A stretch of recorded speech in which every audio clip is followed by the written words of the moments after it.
예수님께서 오병이어의 기적을 일으키시고 난 다음에 예수님께서는 제자들에게 건너편 벳세다로 배를 타고 가게 하십니다. 이 장면에서 이상한 점은 예수님께서 제자들을 보내는데 상당히 급하게 그리고 서두르고 있다라는 것입니다. 마가는 당시 상황을 즉시 재촉하사라는 단어를 사용하여서 뭔가 상황이 좀 급박해 보이게끔 합니다. 이렇게 예수님께서 제자들을 재촉하시면서 다른 곳으로 보내는 이유는 다음 사역을 빨리 준비하고 실행에 옮기기 위해서가 아니라 여러 가지 이유로 이러한 행동과 결정을 내리고 있다라는 것입니다. 먼저 예수님께서 제자들을 재촉하고 급하게 다른 곳으로 보낸 이유에 대해서 어떤 학자들은 오병이어의 병행 본문 중 하나인 요한복음 6장 15절 말씀을 근거로 사람들이 예수님을 임금으로 삼으려고 하자 제자들이 이에 동요하지 않도록 하기 위해서 급하게 재촉했다라고 주장하기도 했습니다. 또 다른 이유로는 제자들은 장정만 5천 명이었던 많은 무리들을 돌보고 그들을 케어하기 위해서 아마도 이리저리 바쁘게 움직여야만 했을 것입니다. 이렇게 수고하고 열심히 움직인 제자들에게 조금이라도 쉼을 주기 위해서 벳세다의 한적한 곳으로 가라고 재촉했습니다. 이런 의미에서 볼 때 재촉했다라는 단어에는 제자들을 사랑하는 그리고 제자들을 배려하는 예수님의 마음이 담겨 있음을 우리는 볼 수 있는 것입니다. 이렇게 예수님께서는 제자들을 배에 태워 벳세다로 보내고 난 다음에 거기에 있던 수많은 무리들과 작별하신 후 기도원으로 산으로 가셨습니다. 제자들은 쉬기 위해 배를 타고 벳세다로 향했지만 실제로 그들의 여정은 쉼이 아니라 역풍을 만나 앞으로 나아가지 못하고 힘겹게 노를 저으며 심신이 더욱더 힘들어지고 지치는 상황을 맞이하게 된 것이죠. 그리고 이러한 장면을 우리 주님께서 보십니다. 그리고는 어떻게 하십니까? 오늘 본문 48절 말씀 다시 한번 읽도록 하겠습니다. 바람이 거스름으로 제자들이 힘겹게 노 젓는 것을 보시고 밤 사경쯤에 바다 위로 걸어서 그들에게 오사 지나가려고 하시매. 아멘. 우리 주님은 힘겨워하는 제자들을 보시고 내버려 두시지 않고 그들을 향해 나아가신다라는 것이죠. 그것도 바다 위를 걸어가는 기적을 발휘하면서까지 제자들을 향해 이렇게 나아가십니다. 주님은 저 높은 곳에서 우리를 보시며 그저 관망하시는 분이 아니라는 것이죠. 먼저 찾아오십니다. 구약에서도 그렇습니다. 신약에서도 그렇습니다. 지금도 그렇습니다. 언제나 먼저 찾아오시는 분이십니다. 이것이 우리 기독교의 핵심 진리이고 다른 종교와는 완전히 구별되는 차이점인 것이죠. 우리가 지금 이 자리에 앉아서 예배드리고 하나님의 자녀로 하나님의 백성으로 살아갈 수 있었던 것 전부 주님이 우리를 향해 다가오셨고 손을 내미시고 그 영원한 사귐에 우리를 초청했기 때문임을 기억하시기 바랍니다. 그런데 여기서 문제가 하나 있습니다. 그것은 바로 예수님께서 제자들을 향해 찾아가신 것은 좋았으나 그 다음 표현이 우리에게 쉽게 다가오지 않기 때문입니다. 주님이 밤 사경쯤에 지금으로 따지면 새벽 한 6시쯤에 바다 위로 걸어서 제자들에게 가셨으나 거기서 멈추지 않고 지나가려고 하셨다라고 마가는 기록하고 있기 때문입니다. 그렇다면 마가는 왜 이러한 표현을 사용했을까요?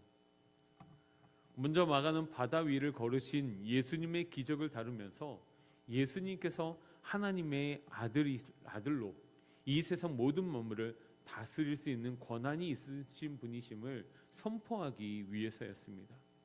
그리고 또 한편으로는 마가는 출애굽기 14장의 홍해 사건을 통해서 예수님이 바로 구원자이심을 나타내기 위한 분명한 의도를 가지고 이러한 표현을 사용했다라는 것이죠. 과거 이스라엘 백성들이 출애굽하여 홍해를 건널 때 이들은 홍해 바다를 통과하여 지나갔습니다. 하지만 애굽의 군대는 지나가지 못하고 바다 한가운데서 모두 죽었습니다. 여기서 지나가다라는 표현 속에는 구원자가 가지고 있는 어떠한 능력을 뜻하거나 그 능력을 통해 구원받았음을 담고 있기에 마가는 별것 아닌 것 같은 이러한 표현을 통해서 예수님이 하나님의 아들이시며 그들의 구원자이시고 우리들의 구원자이심을 밝히고 있는 것입니다. 그리고 실제로 마가는 예수님께서 구원자이시다라는 사실을 50절에서 잘 드러내고 있습니다. 우리 50절 말씀 함께 읽어보도록 하겠습니다. 그들이 다 예수를 보고 놀람이라. 이에 예수께서 곧 그들에게 말씀하여 이르시되 안심하라, 내니 두려워하지 말라 하시고. 아멘. 바다 위를 걸어오신 예수님을 보고 제자들은 유령이다라고 소리치며 놀랐습니다. 이 모습을 본 예수님은 안심하라, 내니 두려워하지 말라라고 하십니다.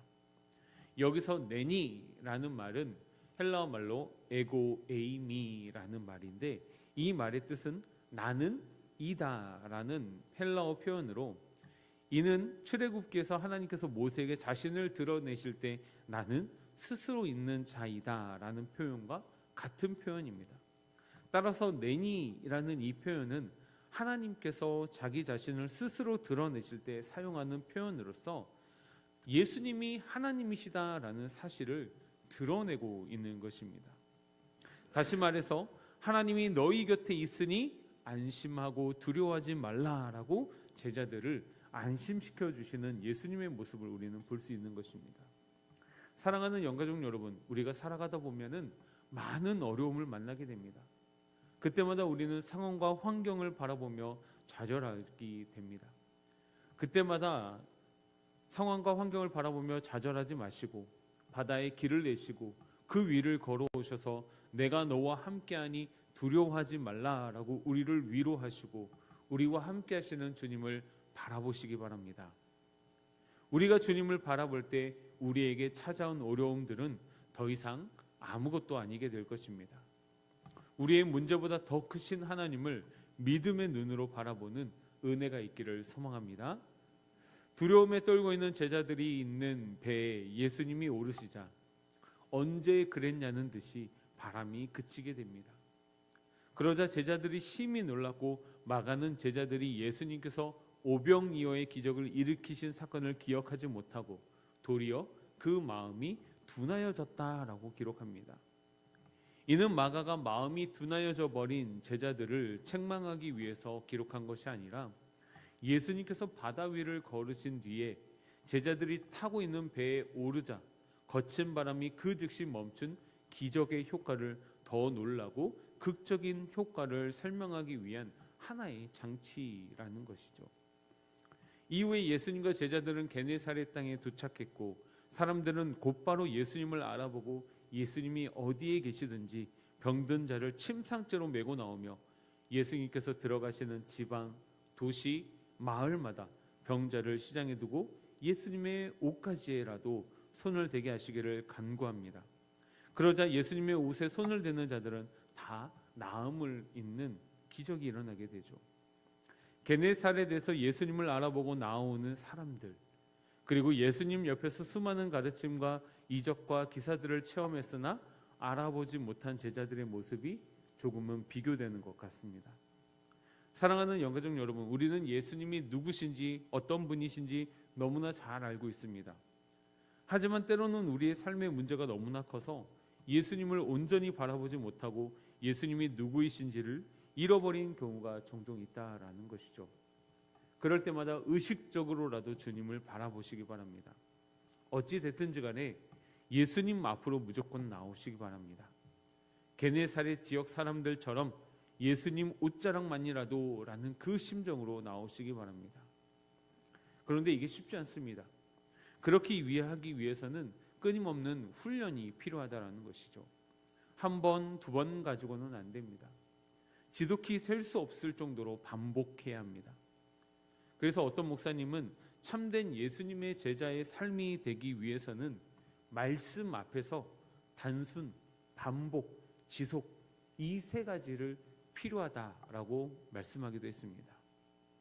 오늘도 내니 안심하라 라고 말씀하시고 우리를 향해 친히 찾아오신 주님 앞에 기쁨으로 반응하며 주님을 바라보며 주님과 동행하는 거룩하고 복된 참된 제자의 삶이 되시기를 소망합니다. 기도하겠습니다.